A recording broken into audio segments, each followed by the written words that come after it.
अभी बच्चों आपको मैं गद्य खंड से कोई पाठ नहीं पढ़ाई थी। पहला पाठ भारतवर्ष उन्नति कैसे हो सकती है उस पाठ के बारे में बताऊंगी। उसके पहले आप भारतेंदु हरिश्चंद्र के जीवन परिचय के बारे में आप जान लीजिए।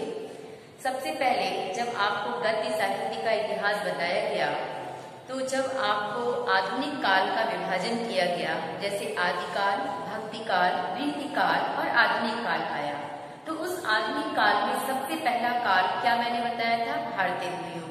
तो वो भारतेंदु युग का नाम भारतेंदु युग क्यों पड़ा ये भी आप जानिए।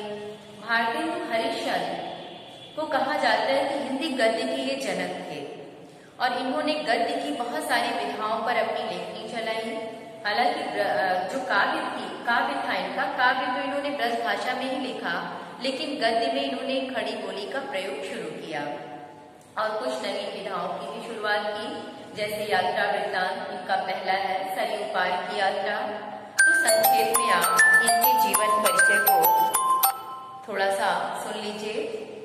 देखिए, आपको मैंने ये बताया कि इन्हीं के नाम पर भारतेंदु युग का नाम पड़ा। तो क्यों, इसका कारण क्या है? कुछ विशेष गुण इनके अंदर रहे होंगे। तो कुछ विशेष होने के कारण इनके नाम पर इस युग का नाम भारतेंदु युग पड़ा, क्योंकि इन्होंने बहुत सारे विधाओं पे अपनी लेखनी भी चलाई और बहुत कम समय तक ये जीवित रहे। जैसे 1850 में इनका जन्म हुआ और 1885 में इनका निधन हो गया। मात्र 35 वर्ष की आयु में ही ये साहित्य क्षेत्र में काफी ख्याति को अर्जित कर लिए। तो और इनकी ख्याति के चलते ही इस युग का नाम भारतेंदु युग पड़ा। तो ये युग प्रवर्तक, साहित्यकार एवं असाधारण प्रतिभा से संपन्न लेखक थे, जिनका जन्म 1850 ईस्वी में काशी में हुआ। इनके पिता गोपाल चंद्र गिरधरदास, जो ब्रज भाषा के प्रसिद्ध कवि थे, बाल्यकाल में 10 वर्ष की अवस्था में ही ये माता पिता के सुख से वंचित हो गए। भारतेंदु हरिश्चंद्र की आरंभिक शिक्षा तो घर पे ही हुई, जहां इन्होंने हिंदी, उर्दू, बंगला, अंग्रेजी तथा अन्य साहित्यिक भाषाओं का अध्ययन किया। इसके पश्चात इन्होंने क्वींस कॉलेज में प्रवेश लिया, किंतु काव्य रचना में रुचि होने के कारण इनका मन अध्ययन में नहीं लगा और इन्होंने कॉलेज को छोड़ दिया। काव्य रचना के अतिरिक्त इनकी रुचि यात्राओं में भी थी। अवकाश के समय के विभिन्न स्थानों की यात्रा भी किया करते थे। भारतेंदु जी बड़े ही उदार और दानी पुरुष थे। अपनी उदारता के कारण शीघ्र ही इनकी आर्थिक दशा बड़ी शोचनीय हो गई। ये काफी ऋणग्रस्त हो गए और ऋणग्रस्तता के समय ही ये क्षय रोग के शिकार हो गए। इन्होंने इस रोग से मुक्त होने का बहुत उपाय किया, लेकिन उससे इन्हें निजात नहीं मिल पाया और इस प्रकार सन 1885 में ही स्वर्गलोक को सिधार गए। इनका साहित्यिक परिचय थोड़ा सा सुन लीजिए। ये बाल्यकाल से ही काव्य रचना करने लगे थे। अपनी काव्य रचनाओं में ये ब्रज भाषा का प्रयोग करते थे, पहले मैं आपको बता चुकी हूँ।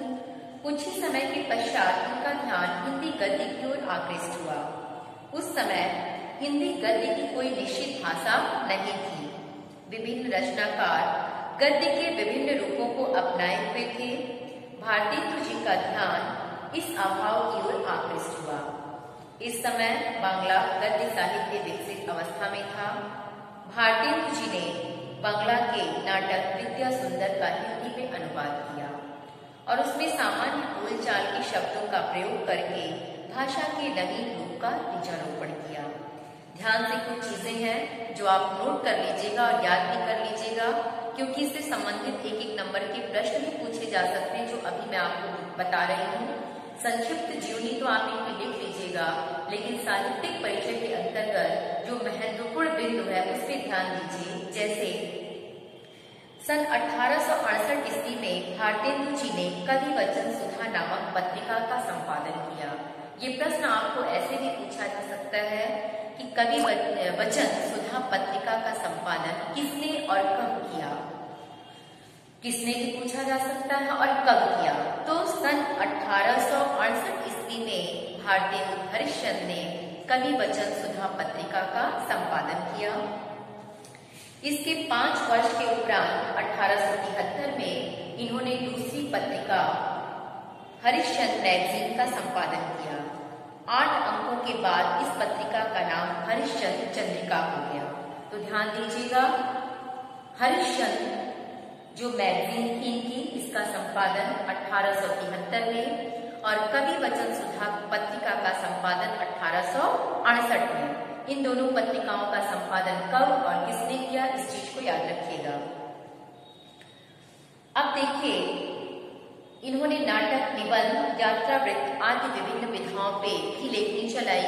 इन्हीं के द्वारा संपादित इनका प्रथम यात्रा वृत्तांत सरयू पार की यात्रा, जो बहुत ही महत्वपूर्ण है, प्रथम यात्रा वृत्तांत साहित्यिक रचना मानी जाती है। इनके समकालीन लेखक ने इन्हें अपना आदर्श जो थे वो इन्हें मानते थे और इनसे दिशा निर्देशन भी प्राप्त करते थे। इनकी प्रतिभा से प्रभावित होकर तत्कालीन पत्रकारों ने सन 1880 में इन्हें भारतेंदु की उपाधि से सम्मानित किया। तो इन्हें भारतेंदु की उपाधि कब दी गई थी, सन 1880 ईस्वी में। इनकी जो महत्वपूर्ण मौलिक कृतियां हैं, सत्य हरिश्चंद्र, नीलदेवी, भारत दुर्दशा, अंधेर नगरी, सती प्रताप, अनुदित में है, मुद्रा राक्षस, विद्या सुंदर, दुर्लभ बंधु, कर्पूर मंजरी, निबंध संग्रह, दिल्ली दरबार, दर्पण, लीलावती, इतिहास में है, अग्रवालों की उत्पत्ति, यात्रा वृत्तांत, सरयू पार की यात्रा, लखनऊ की यात्रा। अब भाषा शैली देखिए, भारतेंदु जी पूर्व हिंदी भाषा का स्वरूप इनमें स्थित तो नहीं था। भारतेंदु जी ने हिंदी भाषा को स्थायित्व प्रदान किया। उन्होंने इसे जन सामान्य की भाषा बनाने के लिए इसमें प्रचलित तत्व और लोक भाषा के शब्दों का भी यथासंभव प्रयोग किया है। इनकी शैली बड़ी ही सजीव व्यवस्थित शैली है और इन्होंने वर्णात्मक शैली, विवरणात्मक शैली, विचारात्मक, भावात्मक, हास्य, व्यंग आदि शैलियों का प्रयोग अपने साहित्य में किया। हिंदी साहित्य में अगर स्थान की दृष्टि से देखा जाए तो भारतेंदु हरिश्चंद्र ने हिंदी भाषा और हिंदी साहित्य के क्षेत्र में अपना अमूल्य योगदान दिया। साहित्य के क्षेत्र में उनकी अमूल्य सेवाओं के कारण ही उन्हें आधुनिक हिंदी गद्य साहित्य का जनक कहा जाता है।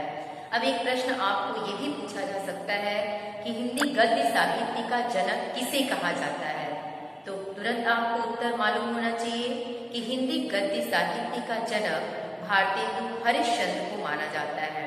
इनकी जीवनी में देखिए 3-4 महत्वपूर्ण बिंदु सामने आए हैं। एक, कवि वचन सुधा पत्रिका का संपादन कब और किसने किया, भारतेंदु हरिश्चंद्र ने सन 1868 में। हरिश्चंद्र मैगजीन पत्रिका का संपादन 1873 ईस्वी में भारतेंदु हरिश्चंद्र ने किया। हिंदी गद्य का जनक किसे कहा जाता है, भारतेंदु हरिश्चंद्र को माना जाता है।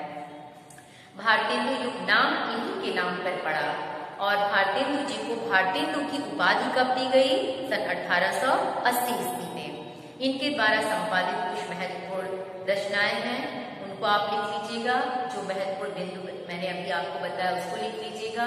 इनका जन्म कब हुआ, मृत्यु कब हुआ, इनके माता पिता का नाम क्या था, इनके जीवन की शिक्षा दीक्षा कैसे हुई, इतनी ही आपकी जीवनी होगी जो 5 नंबर की होगी।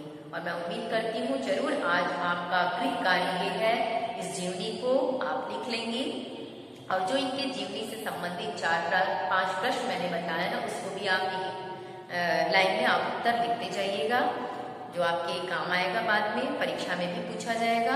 Thank you. अभी आपको भारतवर्ष उन्नति कैसे हो सकती है, इस पाठ का सारांश थोड़े मैं आपको बता देती हूँ।